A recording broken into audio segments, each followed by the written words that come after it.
Okay, we're back.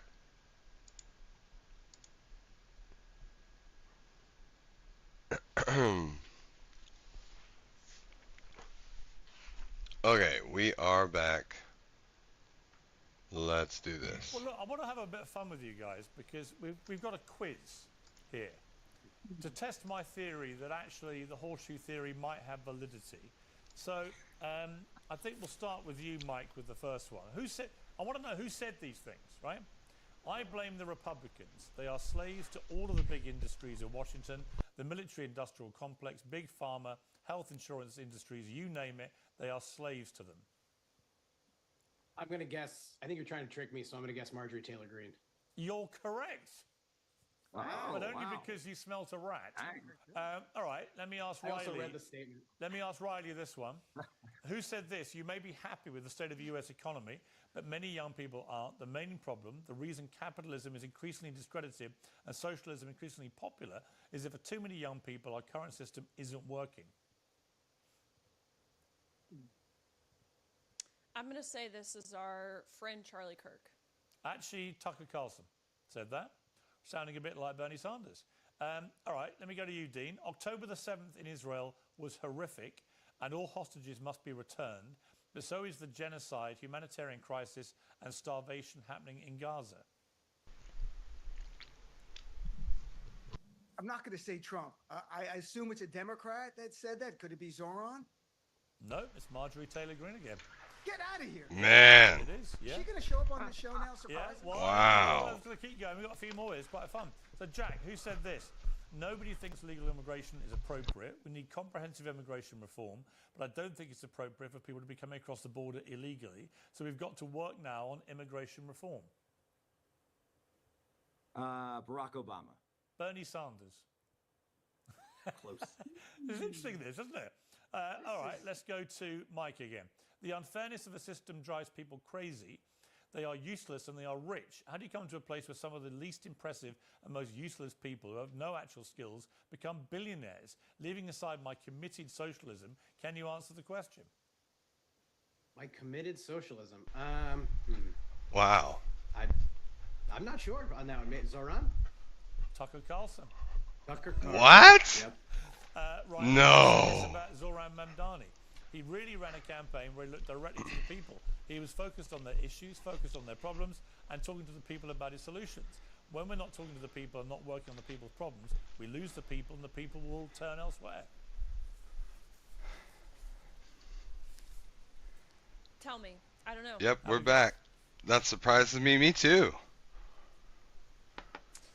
Let's say JD Vance. Marjorie Taylor Greene. Again.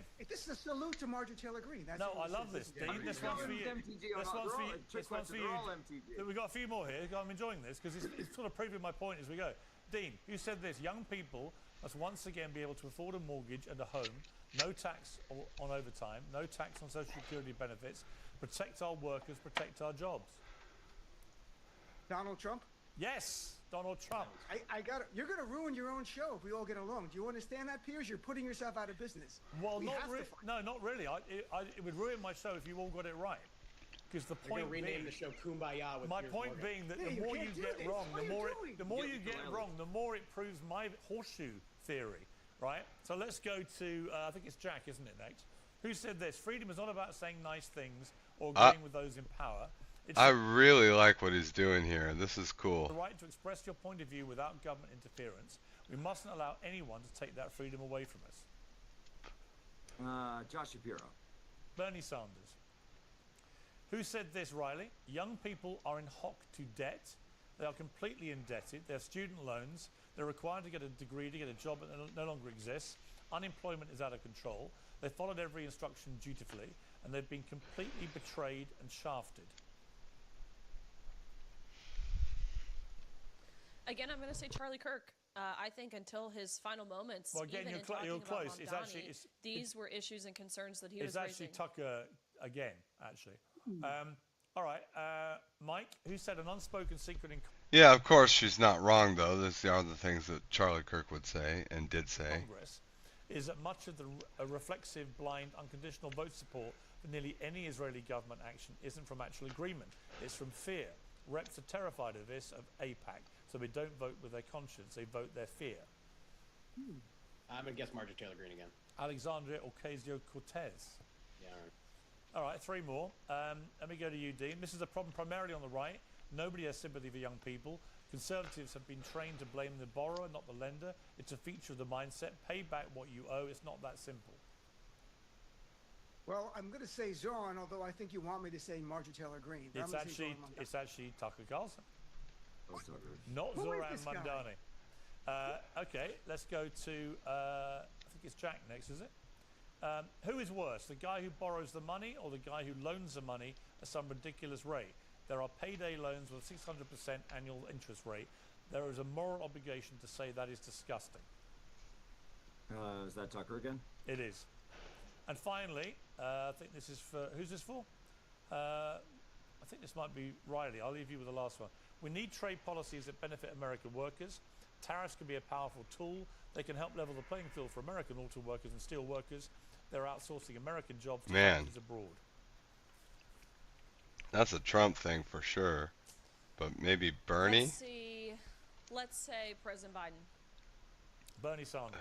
So here's my point. You've got about 2 or 3 correct between you, right?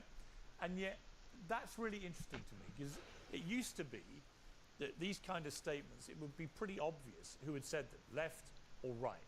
And I do think there is a bit of a horseshoe thing. I mean, Mike, let me come to you about that. It is really interesting that a lot of these, you know, if you listen to, say, Hillary Clinton talking about immigration, you know, 10 years ago. Oh my God, The true. way Trump does now. There's not much difference, right? So there's a lot of rhetoric here that is quite similar, whether you're talking about the economy or affordability or immigration or Israel or whatever. You're suddenly seeing a lot of convergence of thought and agreement between people on the right and people on the left. And that may explain, using the horseshoe theory, why actually Mamdani and Trump, when they got in a room together and began to talk about stuff, found to their probably astonishment that they had a lot more in common than they realized. I'm not sure that it explains the White House meeting between Zoran and Trump, but I do think there are a lot of areas where we could agree. And what's happening is we're being pit against each other by social media algorithms and, you know, wealthy people that just, you know, very, very, very wealthy people that just want to suck up what limited resources the rest of us have. And I think people are pretty frustrated with it. The other thing, too, is I think the way our politics and our media apparatus are set up is to kind of dehumanize one another. My guess would be if you locked me in a room with Jack or you locked me in a room with Riley and we had to solve 10 of America's biggest problems, we'd probably walk away with some real solutions. The problem is you've got, you know, 500-600 members of Congress who don't want to fix anything because their rich donors don't want to help them. I mean, I think that AOC quote about AIPAC is really true, is that people don't fight for Israel because they genuinely believe in the cause of the Israelites. It's because they're afraid of super PAC spending in their primary. Yeah, but I would say it's not just Congress. When I do these panels, invariably, people take quite a tribal position. And they don't like to deviate particularly, and they certainly don't like to reach across the aisle, or in this case, across a screen, and say, you know what, I totally agree with you.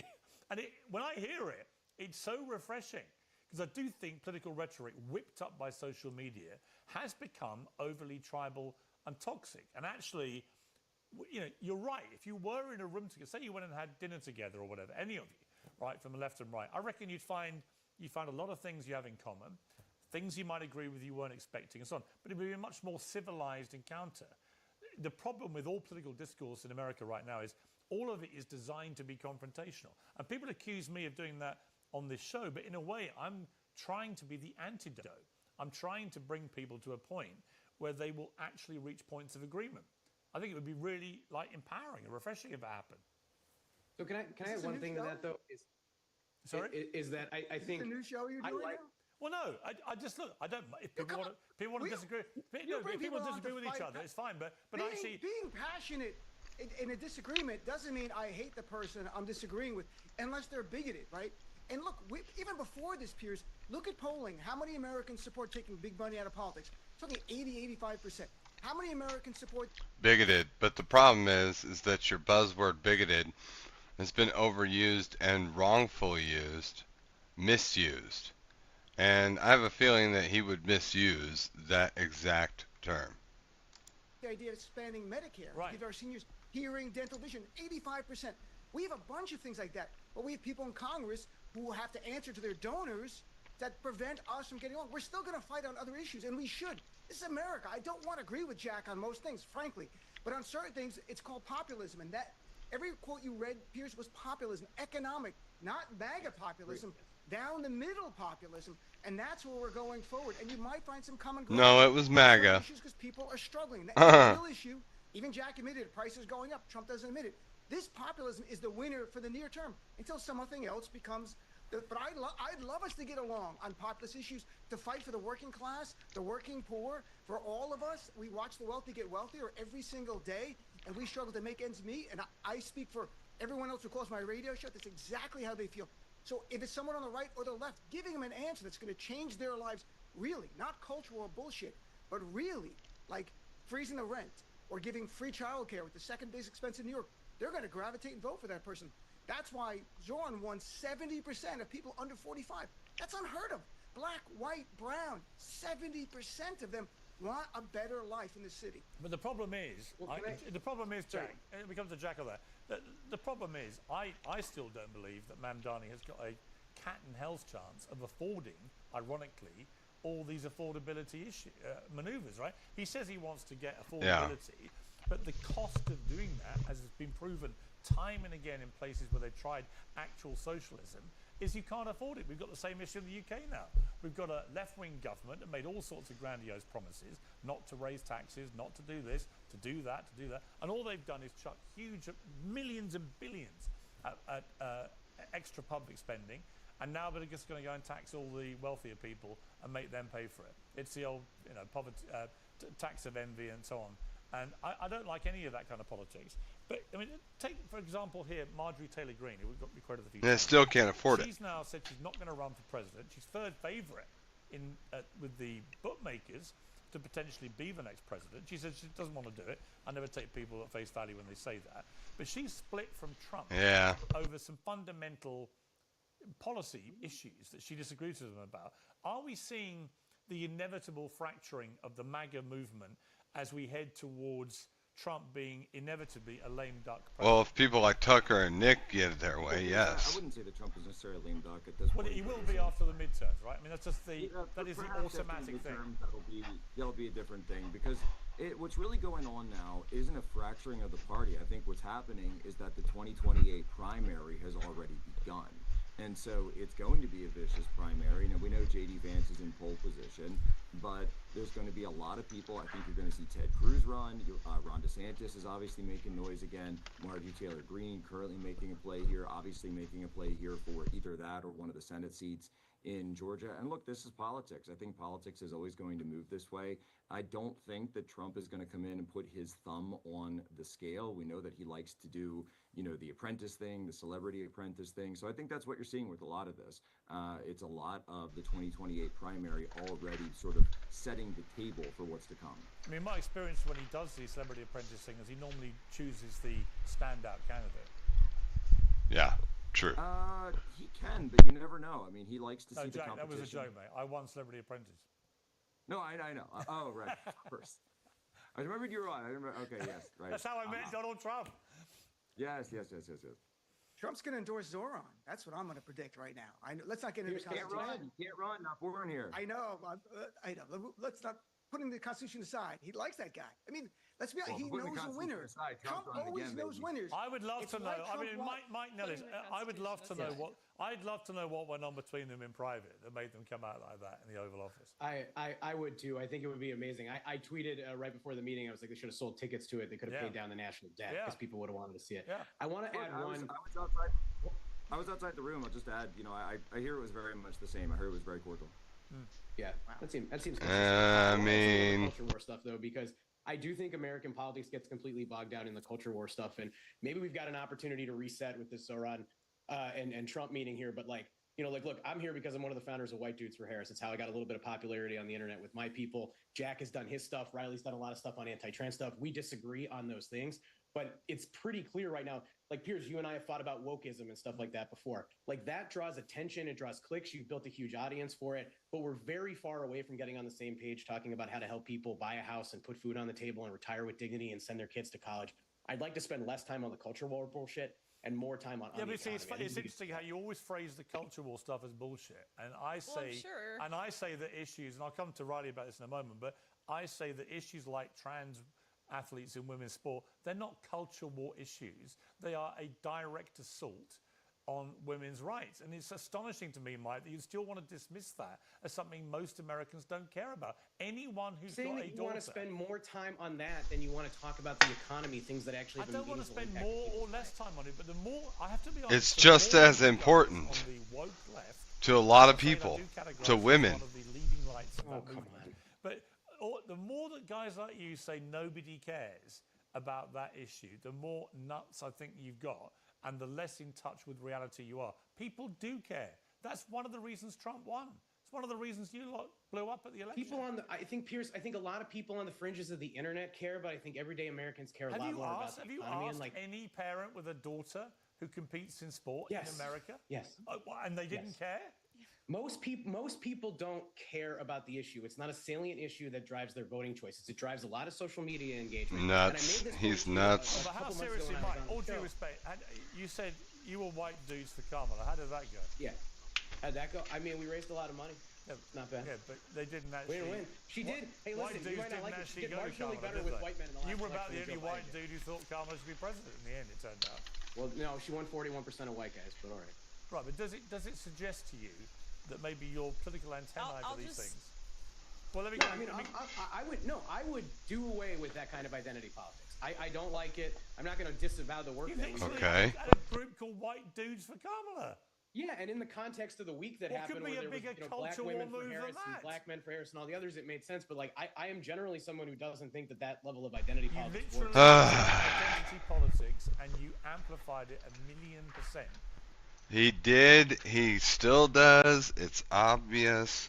What are we talking about here? By calling your organization White Dudes Yeah, for well, we Kamala. did it in the You're context one of of what the other guys that did Democratic it. Party groups were doing, Pierce. I mean, whatever. Like, again, you want to Whatever. debate this, but we're not debating the economy. You want right an now. end This to is something that happened a identity and year ago. hang on, just to be clear, you want an end to identity politics and culture war clickbait stuff, and you Yeah. called your group White Dudes for Kamala. Right, which again, in the context of what was going on that week, where there were other affinity group calls with black women and black men and Latino men, it made sense to call it that at the time. But I would encourage the Democratic Party to move on Context from of that. what's been going on for years. Right. Well, Riley, the only reason that anybody knows who you are is because of culture war and gender politics. Actually, no. The only reason people know who Riley is because she very courageously I did not stood up ask. to protect women's rights when a 6'3" biological male swimmer called Leah Thomas robbed her of potential glory, and that's the reality. People can pretend otherwise. Yeah, but again, the Well, I entire think Republican it's Party funny you only make wants to this talk about that point. stuff and doesn't want to No, talk they about the don't. economy, They talk about all especially sorts now of that things. Donald Trump's in You office lot and are everything's more desperate. expensive. You're desperate to move off that topic because you know how I'm not damaging desperate to it move is, off of it. while simultaneously pretending nobody cares. Riley, let me bring you in here because you've been. I mean, you were back in the news in the I'll last just- few days for yeah. a new relentless attack on you. So for those who missed it, tell us what happened there. Man, she got attacked again. Honestly, Piers, I didn't even read it because it's so baseless and filled with like total falsehoods. There's a guy, I guess by the name of Pablo Torres. I never truthfully heard of him. Not meant to be a knock at him. I just had no idea who this man was. Said he did a 6-month-long investigation, deep dive into my life. And what did he find?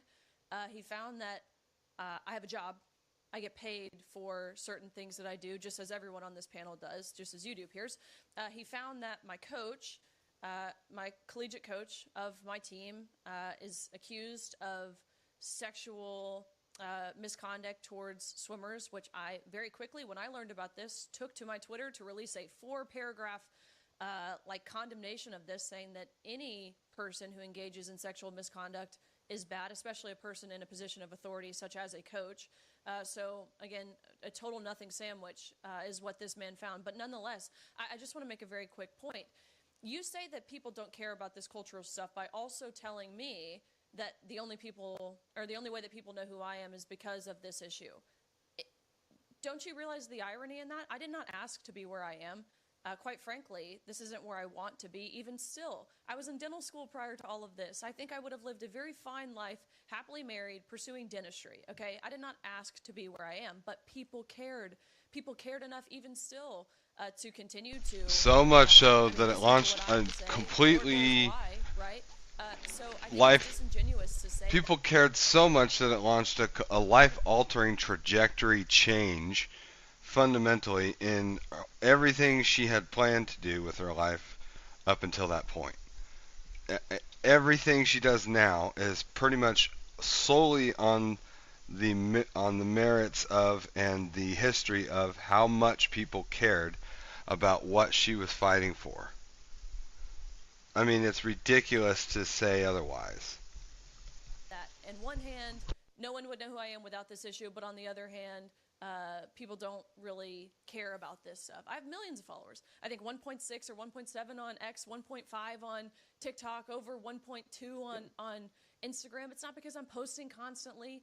Gosh, I live a very normal life. I never asked to be where I am. So let's make that very clear. And secondly, I think there are few things more sinister than for someone to suggest that we stop talking about children who are getting healthy body parts cut off of their body. I mean, few things more sinister than that. And when we're talking about No, not come on. It's true. No, it's literally what you just said. And we're talking about that's these That's literally not what I said, Riley, and that's what you do. You twist other people's words so that you can make money on the internet instead of going to get a real job. It is literally what you said. It's not what I said. It's not literally or figuratively what I said. Crazy. Yeah, it is. I heard it. This is why you guys, like, resounding... I didn't hear what that last part was. Say it again. Well, I mean, to me, you're embarrassing yourself. Like, what you do is you twist other people's words. You're claiming I said something that I didn't. And what you do is you post this later for social media and it'll look good for your audience.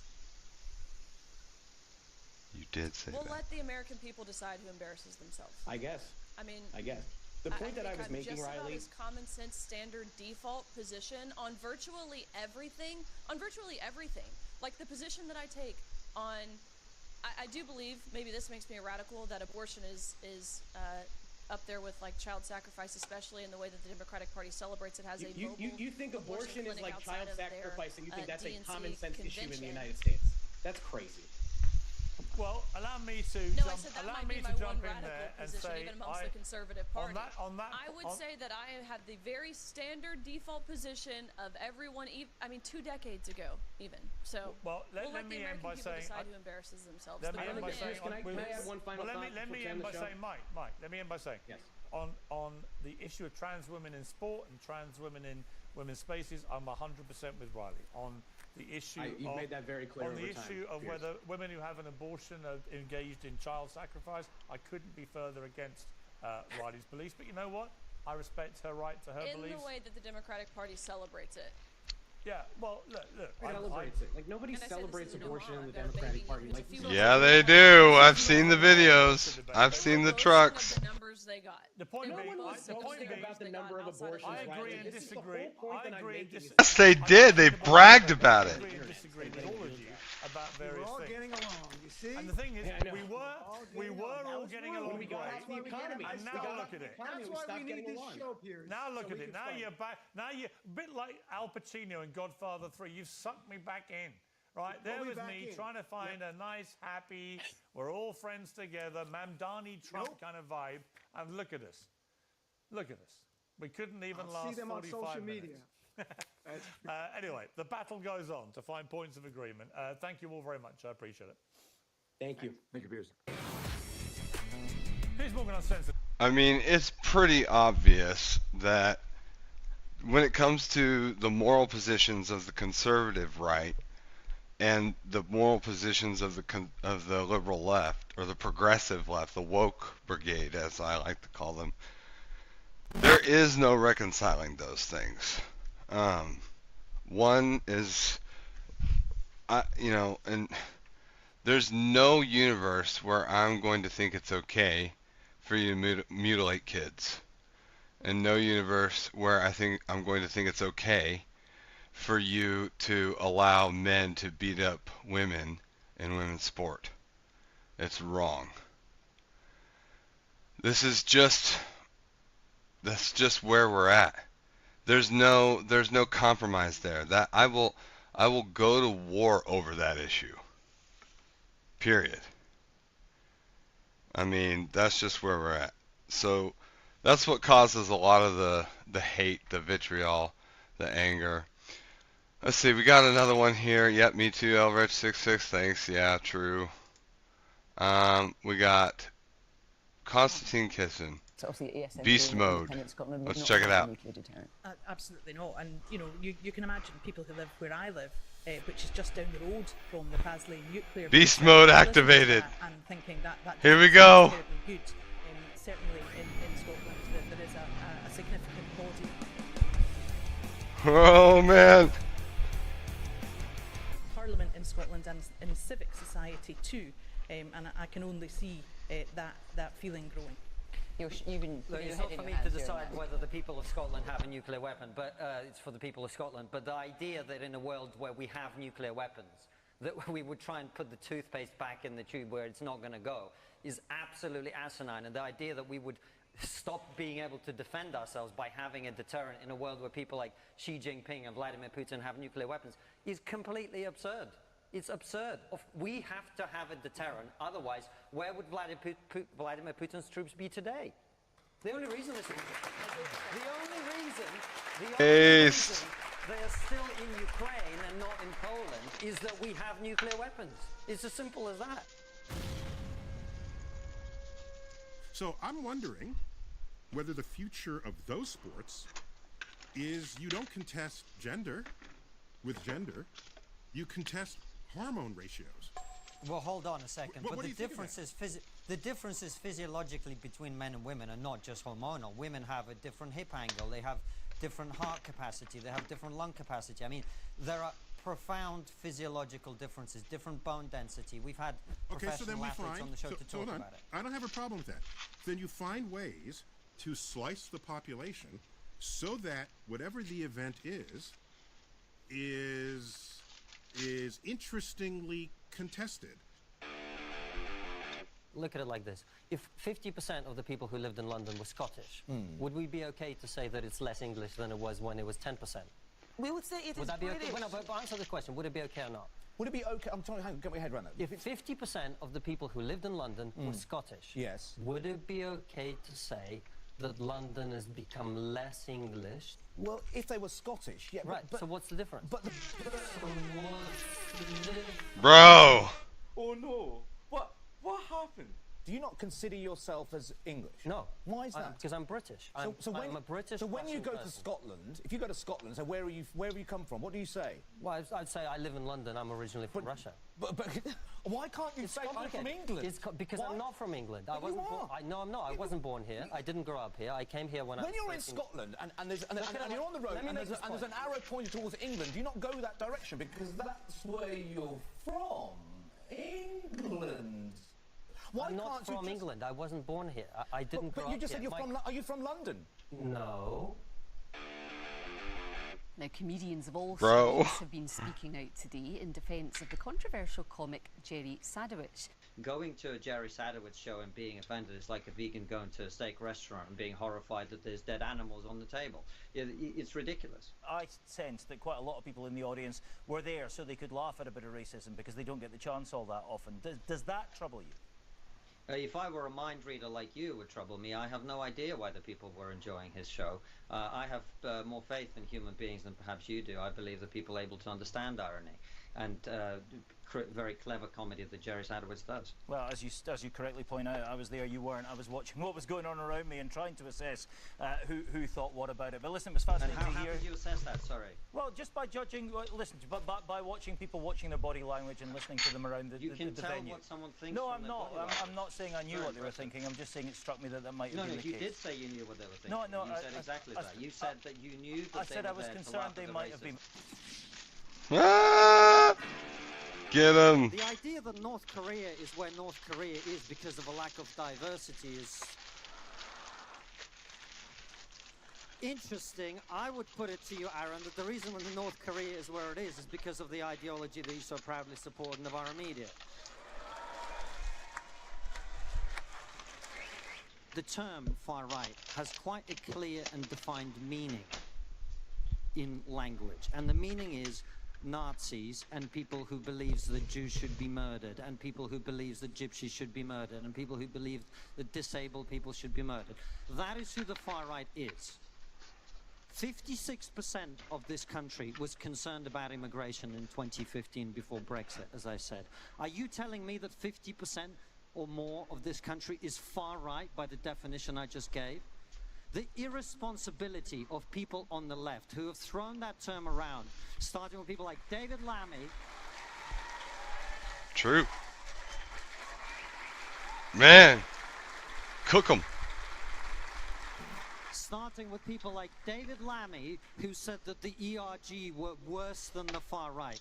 It's disgusting. These people have destroyed the meaning of the word, and they should be ashamed of themselves. So the original question was, should Rishi Sunak be replaced with someone else to save the Conservative Party? I mean, you could dig up the corpse of Winston Churchill and reanimate it. It still wouldn't save the Conservative Party. Whenever the next election happens, the Tories are going to get what they deserve, which is a massive drubbing. They will lose lots of seats. They will lose lots of MPs because they have failed to deliver the things they promised the British people. They promised to reduce immigration to the tens of thousands. Last year it was over 600,000. They promised to crack down on illegal immigration. We currently spend £8 million a day on hotels for illegal immigrants. How many of you voted for that? All the hands go down, I'm not surprised to say. But Fiona, this is kind of my point. This isn't about Rishi Sunak. The point is, for the last 14 years, the Tories have failed on the things that... What a boss, true. The Labour are happy with them. The problem is they have failed to deliver the things they promised their own electorate. And Rishi Sunak is not the problem. The problem is the Conservative Party. Okay, well, let's hear from the man here. That was basically my point. Freedom of speech doesn't exist in the Western world for everyone, because for people that are ethnic minorities, their voice is actually not being heard. As for slavery, well, if you want to go there, my friend, let's go there. But not too far. Well, I mean, this is a conversation that is mind-boggling to me in the West. Let's be very clear. The reason there is no slavery in the world today, I mean, there's a lot of slavery in the world today, but in the parts of the world where there's no slavery, is because the British Empire ended it. That's why there is no slavery. That is, well, look, the fact that you are uneducated about history doesn't mean it's funny. So let me educate you now. Let me educate you now. I know that the woke narrative and the anti-Western narrative on slavery, well, you're not practicing free speech very well, are you? You're not practicing free speech very well, are you? The moment I say something you don't like, you're not practicing free speech very well, are you, sir? Thank you. I thought you were all about free speech. How about you let me finish my point? Let's finish the point, and then I'm going to... Now. And then I will bring it to our on-stage and audience. The anti-Western narrative on slavery is there was no slavery, and then the British or the Americans came along and they started slavery. Slaves were the first good that were ever traded between human beings. Ever. They were the first good ever traded. Native Americans had slaves, Ottomans had slaves, African had slaves. Everybody had slaves.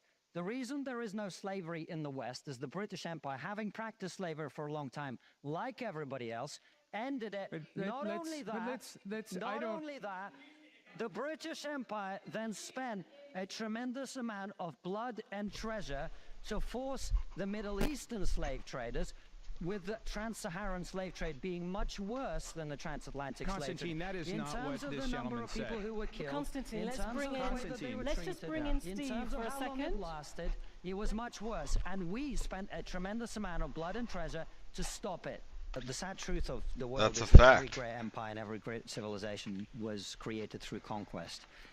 If you look at Russia on the map, it's the biggest country in the world. That didn't happen by holding hands and singing Kumbaya. I studied Islamic history when I was at university. The great successes of the caliphate in its early days were not achieved through holding hands and singing Kumbaya. Every great civilization advances through conquest. When people talk about colonialism and complain, all I hear is losers complaining about losing.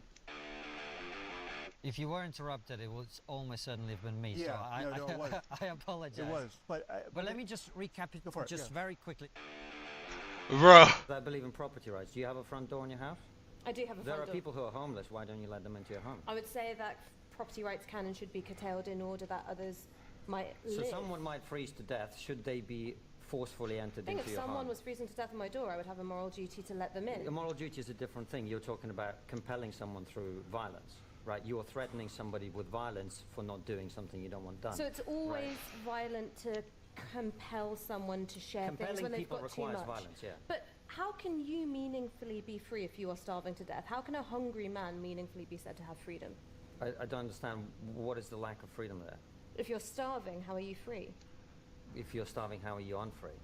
Because you cannot exercise your freedoms, you cannot participate in a community of people, you cannot exercise your political rights because you are dying. So freedom means being able to do things because other people have provided them for you. Is that what you mean? I'm saying that freedom means that you are able to act on your human capacity for reason, for critical engagement, to participate in a political community, and you can't do that if it's a very you're strange dying. argument. As someone who slept in a park for weeks and did go hungry, I don't think I felt any less free. I was just hungry. These are different things. You think that it's possible to participate as a meaningful political agent if you are on the verge of death? I mean, I'll be honest with you, when I was going hungry and sleeping in a park, participating in the political system wasn't my main priority, but I didn't feel unfree. I felt poor and hungry and homeless. This is not connected to freedom in any way. Australian Aboriginals are the oldest indigenous culture in the world. Do you know why there's so few of them? We killed them. Yes. We committed a genocide. Why were we able to do that? Why were we able to do that? What are you implying? I'm just asking you the question. Are you implying because we're better? No. What are you implying? We were technologically far more advanced. That's what I'm implying. What's not clear about that? So you're saying... I'm saying we were technologically more advanced. Would you So you're disagree saying we're with that? superior to Australian Aboriginals? That's quite the opposite of what I'm saying. I'm not saying we were superior. I'm saying we were technologically more advanced. So how is that the opposite? Superior implies a moral quality. I'm not making any moral implication. You seem to be, but what I'm saying is... I think most people would hear it that way. No. Again, you're a very intelligent man. How would most people hear that? Most people would hear what I'm saying for what I'm saying, which is... Don't think they would. Yeah, they would. I knew exactly what he meant. And why were we able to What commit a genocide on bimbo. them and then just pausing? Yes. Is very visceral to me. Well, let's go back. First of all, it's interesting that you brought up my skin color because I thought that was the exact opposite of the point you're trying to make in the book. But anyway, let's come back to the argument. You haven't read my book, so you wouldn't know what the point is. You said that the point of your book is it's all about you can't say this as this person and whatever. But anyway, it doesn't matter. You're very reductive. I thought you were a lot more intellectual than this. I think this is very revealing. What you said was quite significant Was it to offensive? me. It was quite. It wasn't. It's not that it was offensive. It scared me. Okay. So. And so that did. Right. That did. So anytime I say something that scares you, this is how you react. Whereas if you listen to what I was saying, it's actually perfectly logical and reasonable. Quite controlling what you're doing now. Controlling. You're controlling the way that I operate in the interview space, where I've done nothing inappropriate. No. I've just debated you. No. You're demonstrating, and earlier in the interview, exactly the opposite of what you claim you're trying to do, which is the moment I say something you don't like, you become aggressive and highly emotional. Aggressive and highly emotional. I'm just having a debate with you. No. I'm showing passion. No, especially not at the beginning you weren't. But anyway, what I'm saying to you is... I didn't like one right. thing that you said in a way that I found unpleasant. Yes. And I did react to that. Yes. So you're not reaching anyone who's listening to this conversation by doing that, is my point. So you don't know that. You don't know who I'm reaching. I know. You I don't know who I'm audience pretty reaching. well. I know audience pretty well. This is one of the best places to live in the world, and that's what we should be talking about. The fact that we're...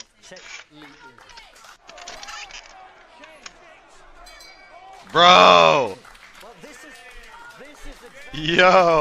is exactly the problem that I'm talking about. You are saying shame on you for talking up Britain, and that is exactly the problem we're talking about. Okay. This is one of the best places to live in the world for minorities like me. It's the best place to Wait a be minute. woman. It's Can the I best just place say, to be there's no intolerant, point in gay. shouting out for the audience because the people at home can't hear you. So, and also, let's try not. Hang on. Let's try not to talk over each other. I asked Constantine a question. In fairness, I have to let him answer. So we've got to stop. We've got to stop talking down our country. Okay. We've got to stop shouting over people who are talking. it's only the These West people are nuts. that has created industrial scale imperialism. If you look at the Arab lands, if you look at the Chinese had the technology. The Indians had the technology. The Indians had an industrial revolution before Britain, and they did not conquer the rest of the world. But that's exactly what the Islamic world did. The Islamic world expanded from a tiny part of land to conquer all of southern Europe and all of North Africa. But this is a fake history of the Islamic world. No, the Ottoman Empire did exactly that. To transport more Africans from sub-Saharan Africa into the Arab world than the Western powers collectively. Okay, look, we can't settle this now. Which country has made more progress? We talk endlessly in the West about racism. Okay, what other great civilizations in the world are better at race relations than we are? Is it Russia? When I was last in Russia, there was a song playing on the metro which was "They killed a la la la la la, he can't play basketball anymore." Wow. In China, one of the most popular commercials on TV was a Chinese girl who was approached by a black man. She pulls him off and shoves him into a washing machine. She puts the product that is being advertised into the washing machine. And what's the payoff? He comes out Chinese. Where is this great world to which we are comparing ourselves to?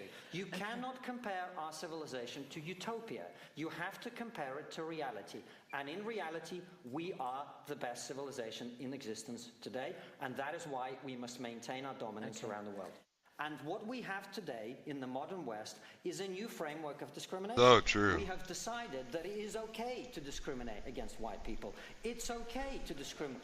Oh, you laugh. Well, let me give you some statistics. Fantastic, I enjoy that. Before you give us some statistics. No, let me give some statistics. You can come back if you are Jewish or Asian or white, it is much harder for you to get into an American university because all of those groups are widely discriminated against in that society. That's simply untrue. That is factually correct. That is simply untrue. For the same SAT score, you are much less likely to get in.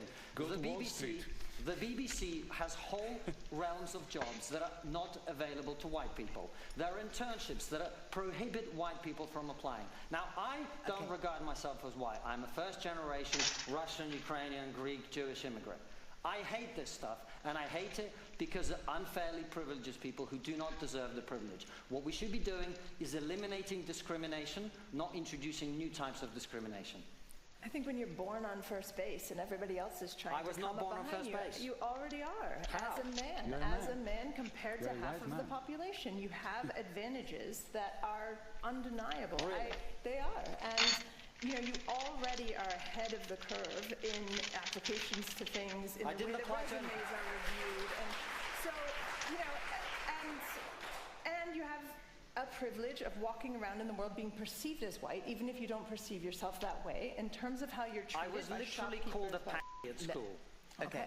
How am I perceived as white? Well, it depends on where you are in the world. Right. So in my country, I was name-called and discriminated against for being brown.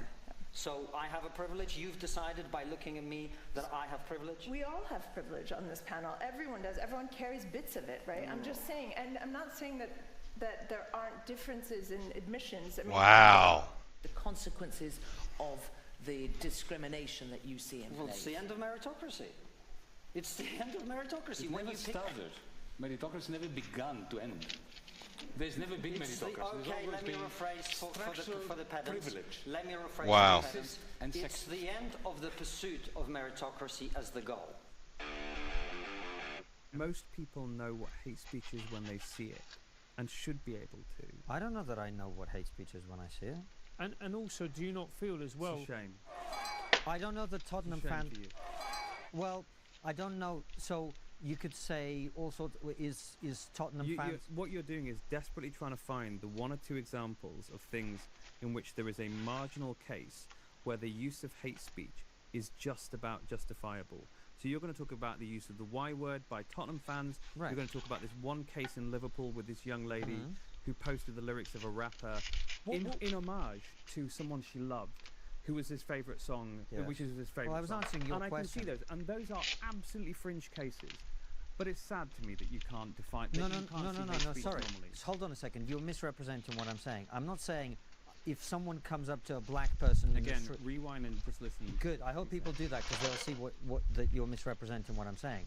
What I'm saying, I'm not saying if someone walks up to a black person in the street and calls them the N-word, that's not hate speech. I'm not going, oh my God, well, I don't know what that is. What I'm saying is the definition has to include everything that is hate speech and exclude everything that isn't. Well, that's what a definition is. The definition of hate speech, you can go to the absolute fringes of things which may or may not be, depending on the circumstances, or you can just say, for the main part, it's f***ing obvious. It's not. The McPherson definition of racism is whether or not the victim perceives it. No, bullshit. Towards them. So if you kept interrupting me during the course of this conversation, which you have, and I perceive that to be motivated by the fact that you're from a Muslim background and I'm from a Jewish background, would that make that hate speech? No. But my self-perception is that. He proved you wrong, you're done, you lose. But my perception isn't that. You walked out of the room, and when you walk out of here, I'm going to turn to these guys and say, well, that was a lot of hate speech, wasn't it? That's fine, you can say that that's hate speech. And then you can be prosecuted. It's absolutely fine for you to say that's hate speech if you want. And then you can be prosecuted. If me interrupting you is hate speech, and that's your definition of it, I tell you what, you are being disrespectful to the people who do receive hate speech. The enormous number of people who receive hate speech, real, clear, so do I, undeniable hate speech. So do I. And your sophistry right now is both transparent and deeply disrespectful. And I warn you that most of your listeners will think to themselves, well, no. Constantine's being a bit of a dickhead right now. No, wrong. This man is wrong. Most people won't think that Constantine is a dickhead. They'll think Imran is a dickhead, and they'd be right. Oh, man.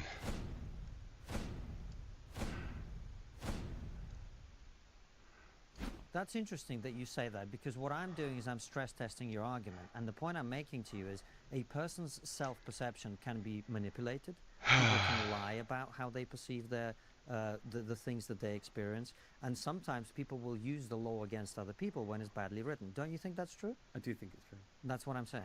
So I'm not really being a dickhead, I'm stress testing your argument.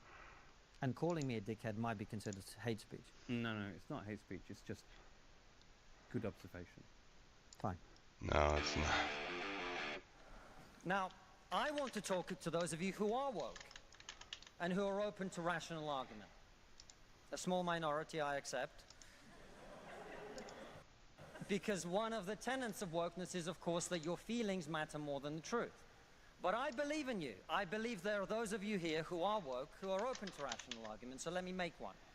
We are told that your generation cares more than any other about one issue in particular, and that issue is climate change. We're told that many of you suffer from climate anxiety. You wish to save the planet. And for tonight, and tonight only, I will join you. I will join you in worshipping at the feet of St. Greta of climate change. Let us all accept right here, right now, that we are living through a climate emergency and our stocks of polar bears are running extremely low. I join you in this view. I truly do. Now, what are we to do about this huge problem facing humanity? What can we in Britain do? We can only do one thing. You know why? This country is responsible for 2% of global carbon emissions, which means that if Britain was to sink into the sea right now, it would make absolutely no difference to the issue of climate change. You know why? Because the future of the climate is going to be decided in Asia and in Latin America by poor people who couldn't give a shit about saving the planet. It's going to be decided by poor people in Asia and Latin America who don't care about saving the planet. You know why? Because they're poor. Because they're poor. I come from Russia, which is not a poor country, it's a middle-income country. 20% of households in Russia do not have an indoor toilet. What they have is an outdoor toilet. And I don't mean one of those nice portaloos that we get here. I don't even mean a Glastonbury portaloo. I mean a wooden shack with a hole in the ground that holds a collected fermented memory of the last 10,000 visits. How many of you are going to go home tonight and say, let's rip out our bathroom and erect a Siberian shithouse in the back garden. And if you're not, why should they?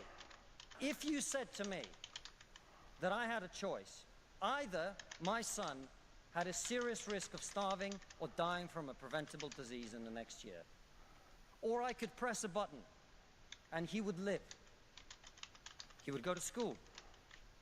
He would bring his first girlfriend home. You'd go to university and graduate and become a woke idiot.